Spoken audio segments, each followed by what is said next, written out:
All right, so we're going to be showing you how to make your last cutting part. This is going to be your handle. So I'm going to grab the jig. We're going to come over to the bench.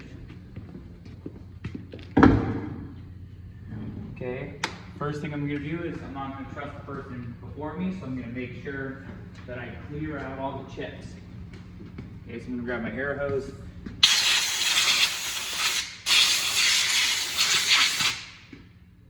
Look in there, make sure there's no chips in there.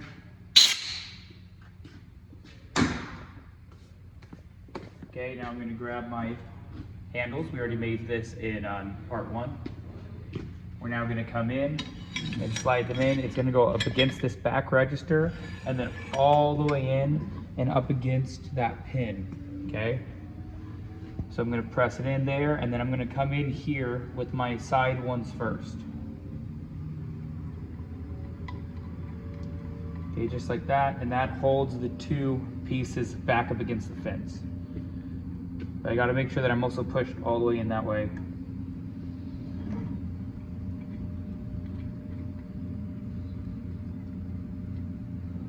Okay, now that all of those are in, I can come in and set my top ones that hold it down. This process is going to be 3 different drill bits. So I'm going to check those now, or I can check them right before I drill them. Usually other people will be using the machine, so sometimes the drill bits get flipped around, but for this one, this should be my 3/16. This one, I believe it's 5/16. Maybe I can check the drawing, but I believe it's 5/16. And then here, this one's 31/64. So we can see these 3 are the same size. These are 3/16, and then this one's bigger, and then this one's the biggest. Okay, so we're gonna drill the first 3 holes on this, the middle hole on this, and the last hole, big hole on that. And now this does actually have a hold down, just like in the frame video. So we can take this, place it through that hole, and put it into one of the T-slots that are on the bench. Okay, you will have to, it's really meant for this one because you can't hold it well.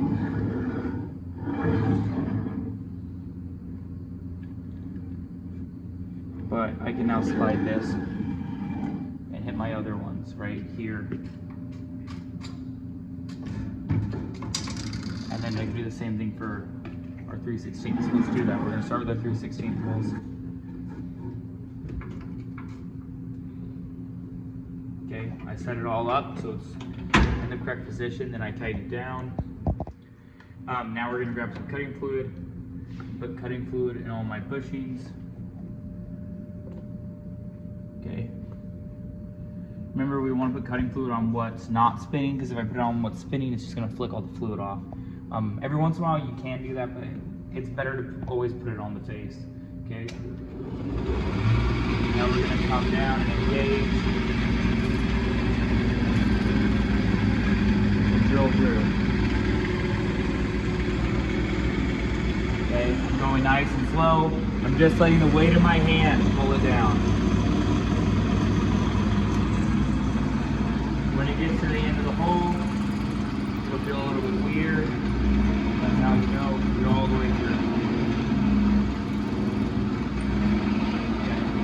I can also, one thing I didn't check was to make sure I had enough depth, and I can see that I do barely have enough depth. Okay, this actually should get dropped down. If you ever need to drop it down, that's what this here is for. So this actually allows you to change the vertical height, right? So this can only go so far on the needle. So if I move the whole thing on this carriage, then I can change my depth. Okay. So now let's go back into that hole and double check that we did drill all the way through.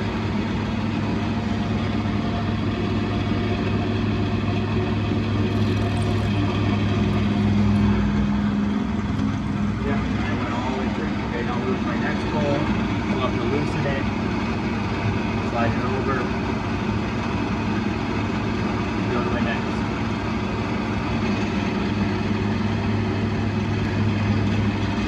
Now I'll tighten it down.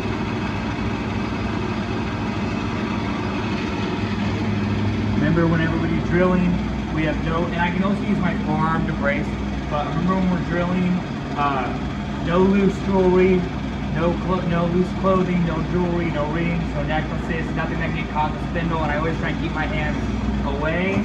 And if I don't have a stop, if I don't have a hold down stop, I have a hold down stop here. I don't want it to get to a situation where it binds and swings towards me, so always trying to get my body a little bit out of the way, just in case I lose control. Okay. Set it. Now we'll just come down. I always want to have one hand on the clamp or the vise or whatever is holding it down if it's not fixed to the table. If I put two of these and I fix it to the table, like when we do milling, then it's a little bit different. Because I know it can't move, and I don't need to put a hand on it. Okay, we'll get this one in, just like that.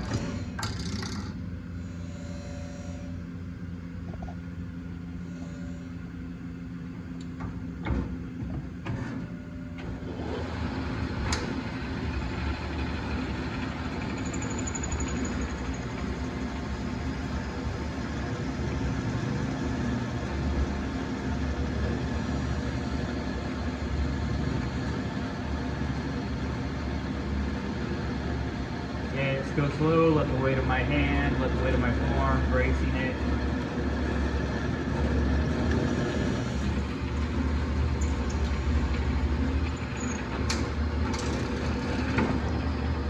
Once again, if it doesn't go long enough, I can drop it down and double check that. It went all the way through. Check, make sure that my quill actually can go deep enough, which I can see that it does. It will go deep enough.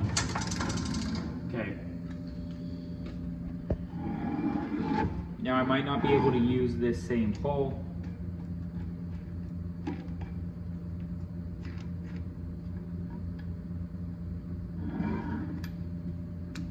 There should be one of these treads. One of these should be in each of these three.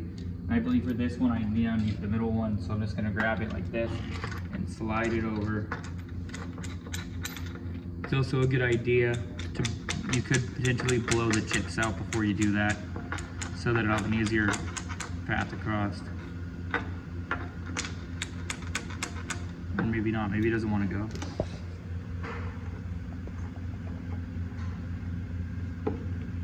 There we go. So all I did was I threaded in a little bit and then I pushed down, because the way these work is they're T's, right? See, it's a T.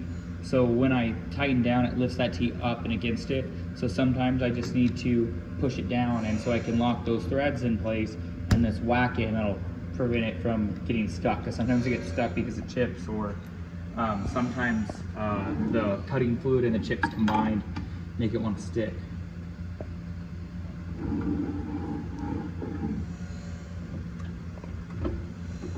Okay, and I'm going to double check this one. I didn't check it before the video, just so I can show you guys.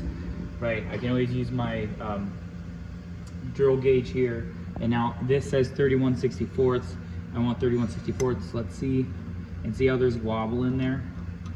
Okay, it goes through this one and that one, but not that one. So this is actually a 7/16. So it's the wrong drill bit. So always check that. I think I see people do that a lot because the frames use a 7/16. Let's check what this one is too over here. Yeah, 21/64. That's a 21/64 drill bit. So we'll grab, we'll check it. Okay, it doesn't go through, so that's a 1/2 inch. Goes through, doesn't go through, so this is a 31/64. Why do we make it 31/64? Because we know we're going to want to ream it, right? When we drill, drills only cut on the actual face, right? They only cut here on this profile, on that edge, which means that you're cutting a circle. You're taking that circle and you're driving it through the part, but that circle can wobble left and right as it goes through the part a little bit. So the goal is to make it 31/64, so that when we take a ream, reams cut on a cylinder rather than a circle, right? They cut on the whole length of the bit, and I'll show that when we do the ream. But we drill it first and then we ream it, and that gives us a nice accurate hole. You'll learn more about that when you do your GD&T for 200. But it's a big part of tolerancing, is understanding like when something needs to be accurate versus when it can be a little bit inaccurate. Some things only need to be drilled, some things need to be drilled and reamed. Okay, so I'm tightening here, and now I'm gonna hold back here. I'm gonna go nice and slow because it's a big hole. And I'll peck through.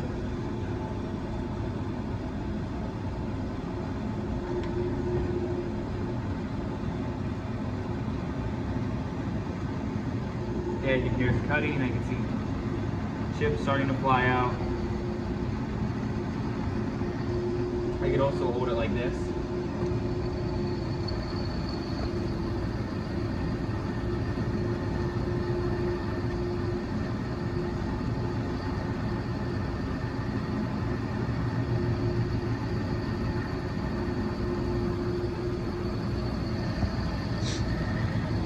Come back up, add some cutting fluid.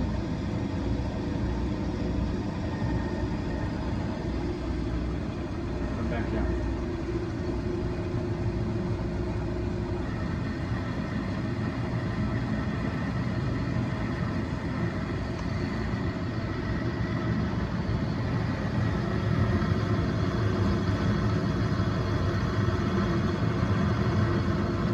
Okay, come up, come back down.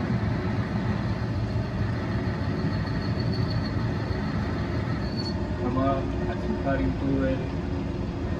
Come back down.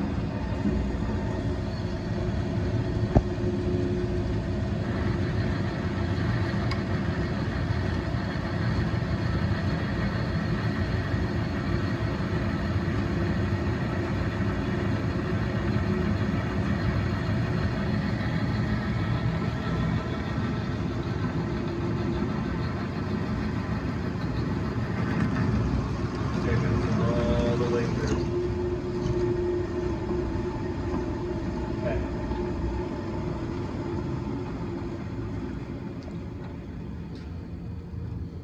Take our little stop off.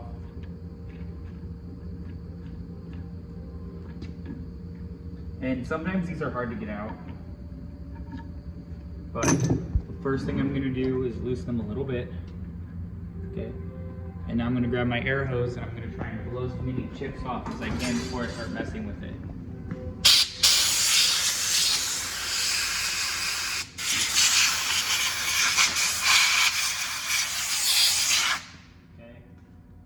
Help me to not have to fight it so much. Now once one of these comes out, the other one will come out really easily. So I'm going to just back all these up, not all the way out, but just pretty much out until they come up to the line.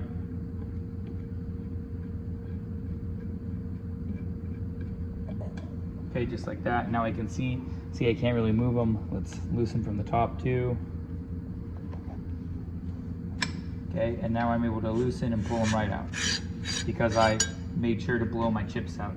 If you end up having to fight it, what you can do is turn them around. Now we can see the holes I drilled too. You can see how they're nice and square and in the center. So now I can check here, and if they're stuck for any reason, I can come in from the back with our dead blow and with our key wrench here. And we just basically take it and we just go like this and we try and pop them out. So sometimes if you get really like excited, pull them off before they're ready, right? So just don't do that. Make sure to blow the chips off first. And when you're done, of course, blow the chips off. That buildup of chips is really the only way you can mess up this stuff. Okay, take it and put it back on the jig table, no chips. Okay, now we're gonna take these and clean them up, and then we'll cut the video and show you the next step. So the last step here is I'm gonna ream it out. So I'm just gonna come in.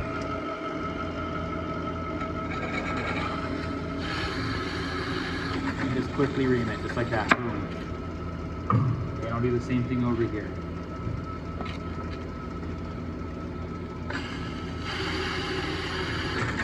Just like that. Now, whenever we cut something, we always make a burr on it. I can clearly see the burr right here. Okay, right there. I can catch it with my fingernail. So we need to get rid of all those burrs. So we're gonna do that on our countersink here. And since this is nice and flat, I should be able to really quickly just go like that. Boom. See that? Versus that side.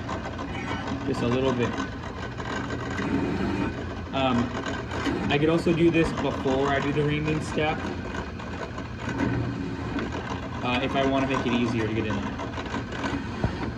And once again, I'm holding it in a manner that if it goes away, if I lose control of it, it's not going to hit me, right? It's going to swing towards the machine this way, not like this where it'll hit me. This, so it comes out, it goes away from me towards the machine. Okay, so I'm just going to quickly go through and do the rest of those. And you could also hit the 3/16 holes, but we're gonna do those when we do the last step anyway, so it's not that big a deal. For right now, I think we're good. The only other thing is you might want to wipe this off with, it's got grease on it, so you might take a paper towel before you do the next step. Let's do that, there's no reason not to. So we'll take a paper towel real quick. And remember, I don't want to grab hard because I can get splinters, right? So I just wad it up a little bit, like that, so that there's a distance, and I just brush it in one of the trash cans. Okay, just like that. Okay, now that should have got all the big chips, and now I can go ahead and wipe it a little bit more. Okay, nobody wants metal splinters. Okay, so we'll see you in the next part.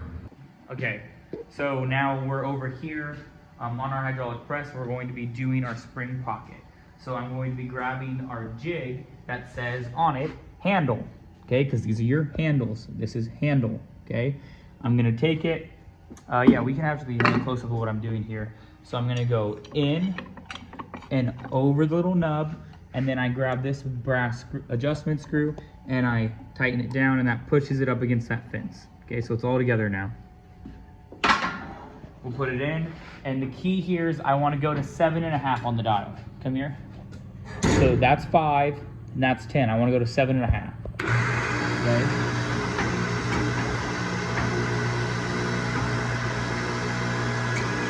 Okay, now when I first do it, I'm not going to see anything. As I keep going, I threw my voice out last night while coaching, so sorry about that. I'm going to see it, and now you see how it starts pops up. Now it's going to pop up. It's going to go really fast at this point. So I'm just going to come in. There's 5, up to 6, up to 7.5-ish, right about there, and then back down. Okay. We'll pull it out, and now we can see our spring pocket. See, we might need to go a little bit more. The ideal amount is just enough that it presses it before you start to see the outer die. So there's an outer die, which is a circle, and if we press it too hard, you'll see that. So a key point is that I only do this on one part. I don't do this on both handles. I only do it on one, and it should be about 7.5 on there. This is good. Ideally, you would want to see, if you see a little ring, like you can just start to see it right there. I can see it glinting right there. But sometimes you'll see a ring in here, and if you see it very clearly, like the ring is impressed, you stamped it too hard, okay? If you see it just like the outline, then you're good to go, okay? If you don't see a ring at all, there's a good chance you have it understamped. So you just need to check it. Honestly, on this step, it might be good to check with your lab instructor just to verify that you have actually stamped it deep enough. Okay, now we're gonna take it over to the grinding wheel. So my end condition is that this is all the way ground flat so that I can't see that I pressed it into this side. I can also notice that I picked up a bend, and we'll fix that in a second. Okay, so I'm gonna come over to our steel on the grinding. And if I hold it here, it's going to not wanna grind at all, okay? If I hold it up here, it'll grind really easily. So just be aware, if you just hold it up a little bit and move it side to side, you should reasonably get a pretty good ground pretty fast. and I'll check it, we can see that's what I've been ground off, and I have to keep going.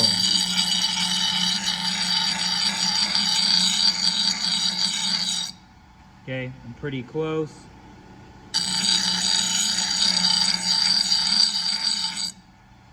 Okay, I'm almost there. And just grind a little bit, check. And see, now I'm close, but I can still feel it, so it just needs a little bit more. Okay, just like that. See how there is no indicator whatsoever that something was done to this side besides it's ground. Also, this will get very hot, so don't burn yourself. Okay. So there's no indicator whatsoever that I punched that side, and that's what we want.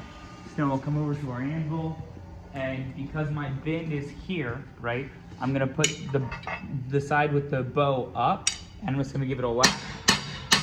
Not too hard. Just like that. I'm doing light, firm hits, and now we're back to straight. Okay, that's all it takes. Does not take much. I'm not slamming it as hard as I can, right? I'm not just gently tapping it. It's just good, decent hits, okay? And it's okay to hit a little bit, check it, hit a little bit, check it, okay? Now let's set our bends. So we're gonna come over here and we're gonna bend it.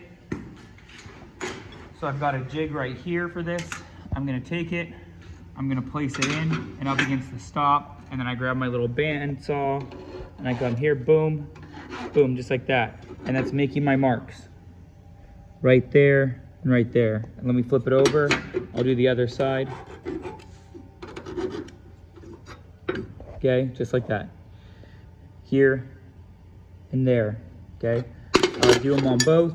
You don't need to do them on both sides, but I recommend it because it's easier. It takes like half a second to flip it over and do it again versus trying to figure out like, okay, now what orientation do I have to do to bend it the right way? You know, it's easier just to bend it on both. Now it doesn't matter which side I put in here, okay? I also always recommend bending your non-spring pocket side first because this side doesn't matter which side's bent. That one does. The spring pocket has to be on the inside. If the spring pocket is on the outside, it's fail condition, okay? We'll have to bend it back or straight and bend it the right way. And if you rivet it together with it like that, you have to completely redo that whole step. So I'm gonna come in here, just like this. I'm going over my pins, and I'm taking my mark right there and come from the top. And so I can see my mark. So you might need to zoom in a bit. Yeah, so I can see my mark right there. I can see my edge, and I'm just gonna come in and bring it in together, just like that. You see how the V is over my mark line? Okay, now we'll come here. This says 160. This is not 160 degree angle. This is because your class is AMAR 160. This is the line you want to bend it up to. So I'm just going to come like this and bend it until this edge matches that line. Okay, just like that. Grab it from the top. So it should be easier to see. Okay, remember the way bends work is that I bend it a little bit more than I want and then it springs back. And we'll see that here, right? When I bend this back, we'll see it actually spring back a little bit. Okay, now I'm going to flip it over 180 and do it again. Now I'm doing it on my second mark. Okay, lined everything up, made sure I'm flat, made sure I'm on my point, and I'm gonna bend it up to 160. Okay, now I'm gonna check them and see how close I got, so I can clearly see like this is a good. So if it's underbent, it'll look like this. You'll see a gap on one side, it won't sit all the way flat, okay? If I'm overbent, and I overbent this side to show you guys, look what happens. You see all the light between it? Okay, so now I'm gonna take this over here and I'm just gonna give it a whack or two, the same way we got rid of the other bend, okay? It's really simple. Just like that, those 2 or 3 whacks, and now I just come and check my guide. Okay, and now I can see that I'm slightly underbent. You see how there's a gap there now at the top rather than in the middle? I can hold either side flat, but I can't get both at the same time. So now I'll put it back in the jig. And I'll just give it a little bit of a bend, just like that. And now we'll see where we're at. We can see there that now we're good. Okay, we checked everything against this guide. So there's just a little bit of light, but nothing critical. And same here, okay? So now this side's good. So now we can make this side match, but we want the spring pocket on the inside, okay? So now that I have this one bent, I can just think I need to do the opposite, right? I want the spring pocket on the inside. So that means that I want to bend it so that this is on the inside, because this bends away from you, right? It bends in an L like this. Then I know that I want the spring pocket facing away from me for my top bend.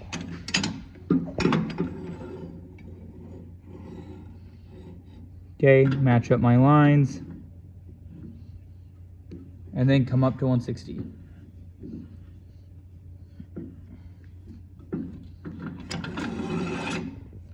Okay, I bent it like that. I'll flip it over. I can see my spring pockets on the inside, and I'll flip it over and bend my next one.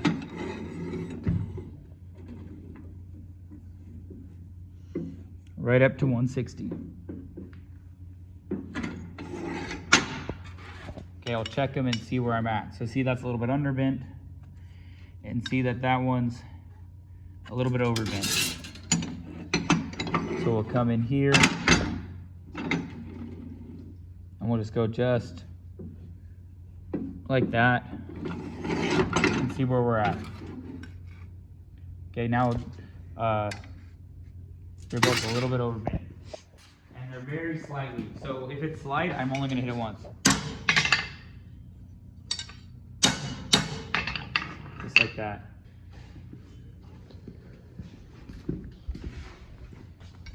Okay, now we're a little underbent. So this one's dead on. So remember I said one hit? This made it perfect. This actually made it a little bit off.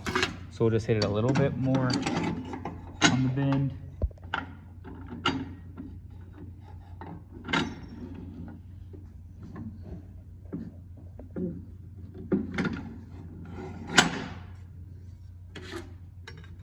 Just like that. So now our lines are dead on, and dead on. So now this part, this step is done. The last step is going to be riveting. We're going to cut the video and then take riveting.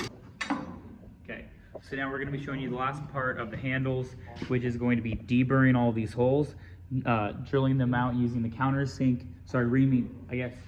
I wouldn't be drilling, but we're going to countersink them to set our rivets, and then we'll show you how to set the rivets. So the first thing to do is I need to make sure I countersink these holes a little bit. It's easier on this one than the other one in there. Let's see if we have enough depth. I didn't think we did. So if this isn't set for it, I can just turn it off, grab this lever, and then just turn it side to side as I lift up, and then tighten it back down, and now I'm good to go.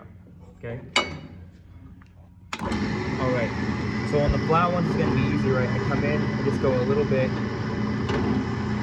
On the ones that it's already bent, it's gonna be a little bit harder. That's why sometimes we recommend reaming these first, but about countersinking them to get rid of the burr first, but it's not that big a deal. I can always just push up into it, just like that. So now, those are all deburred. We'll do the same over here.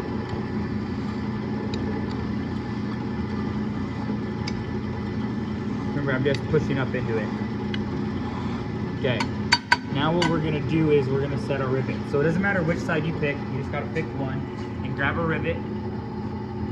And now I'm gonna start on my middle one because I don't really care about it too much. And I'm gonna come in, I'm gonna start taking material off.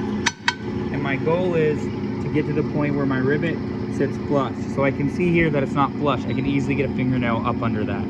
All right, so take a little bit more off.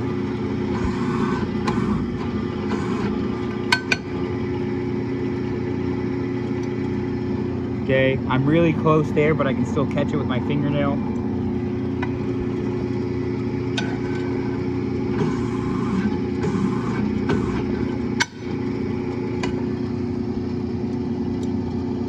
Okay, now I'm nice and flush. I'm actually a little bit under flush, but that's still good enough within condition. So the idea is you want it all the way under surface, or at surface. So because this is set to a 45-degree countersink, I now know that if I make these the same width, they'll be the same depth as well. So now I can easily just match my other holes up by going until they're close to the same width. So I can see those are kind of close to the same width. And now when I check this rivet, look, it goes right in. Okay, first try. Okay. This one's a little bit harder because it wants to tilt down. So instead of holding it like this, I'm gonna turn it over, and now I can hold this down to the bed, and now that prevents it from tilting.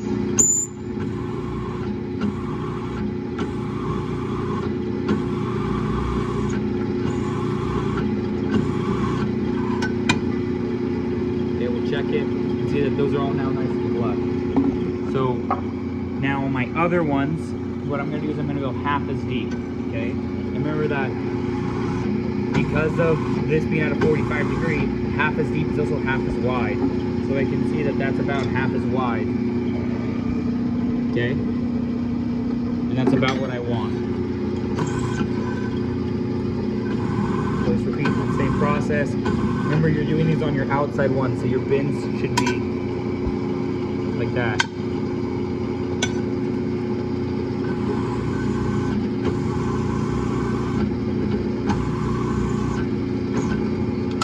Okay, now we're going to take them over and we're going to set them. So now I'm going to grab 3 rivets. And I'm going to check that they all go through. We did that as we went to make sure everything was good. But we can do it now as well. And now we'll push them in just like that and see that all of our rivets go all the way through, all of our holes lined up. Okay, all of our rivets are through. Okay, now we can't set all 3 rivets at the same time, right? So what I'm gonna do is I'm gonna set my far rivet first, which is going to be that one, and then I'll set my near rivet and I'll set my middle rivet, okay? The middle hole, if something's off, I'd rather you get the far and the close one. I'd rather have these 2 line up and this one not line up than a random version, right? Okay, so we'll put it in here, we'll put it like that. And there's a few ways you can set these. I know that Harold, if you're in his group, he's gonna prefer you to just hit them square on. If you're in one of my groups, I prefer you to do peening, and I don't remember what Corey prefers, but I can take it, and let's say I'm setting the rivet for Harold, I would just hit this once or twice, and now that's setting it, so it's set, right? Because it expands in the hole, right? That little hit is enough now to lock that rivet in place. Now, for Harold, you just hit it really hard.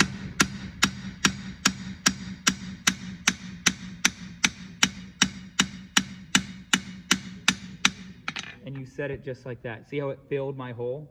Okay.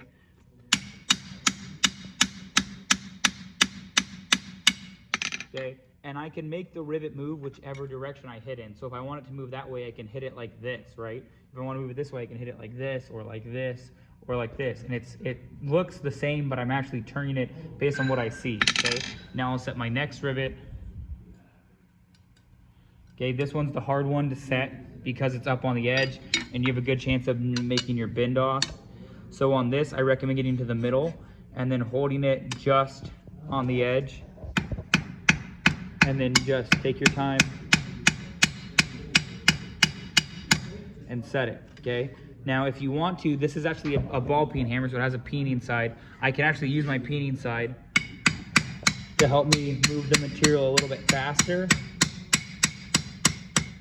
And I usually recommend it because I can move it and I can actually mushroom it out. So if you mess up and you make this a little bit bigger, you can do that mushroom action to actually spread the rivet out more. However, if you miss, you'll put peening marks into it. So just be aware that's the trade-off.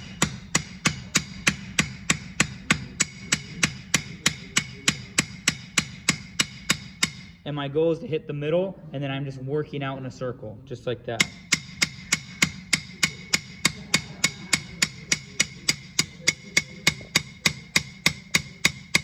And if you take your time, right, I didn't put any peen marks in it, okay? Now I can flip it over to the flat side and finish it off.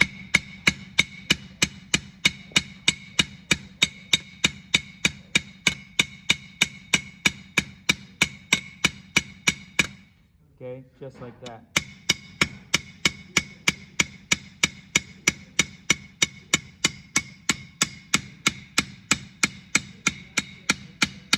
Okay, now that one's set. Okay, and that's our hard one. Now what we're gonna do is we're gonna set our last one, which is our middle one. Okay, it goes right in, and we can do the same process. So I can hit it once or twice and set it. I can hit it over and peen it.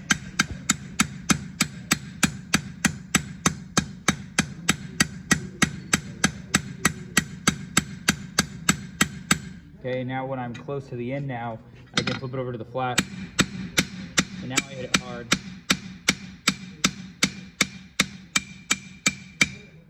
And then fill it out, okay?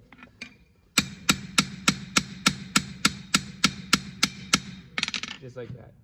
See, these rivets are almost good enough that I don't even need to do any post-processing to them because they're nice and square.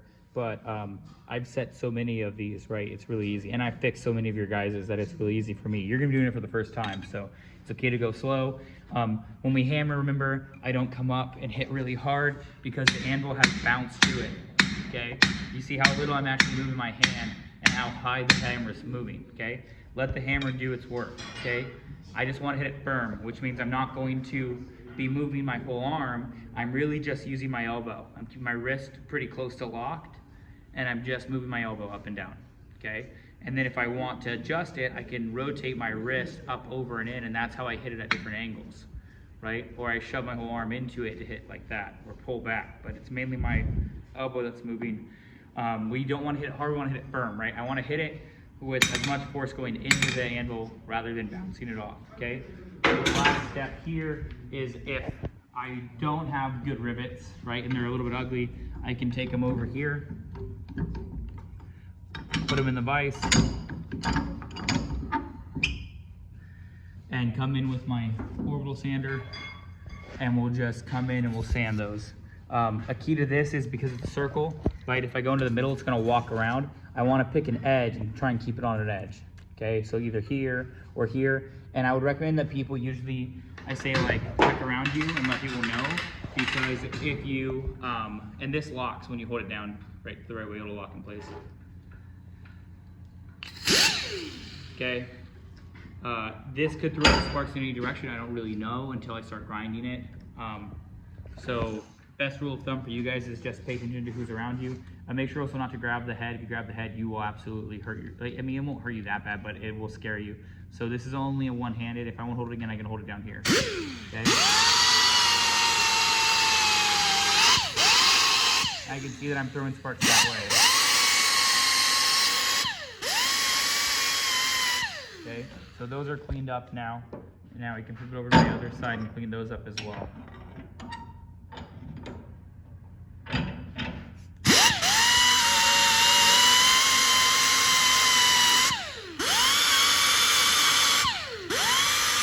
You see that based on which direction I touch on the wheel, it throws sparks in different directions.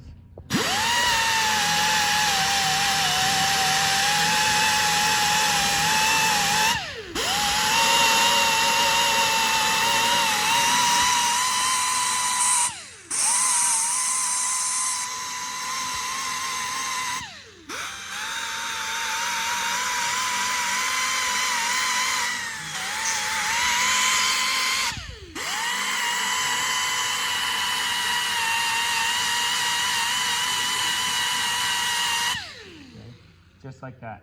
And if you notice, I never hit the full face. I was just tilting it and letting just one area hit.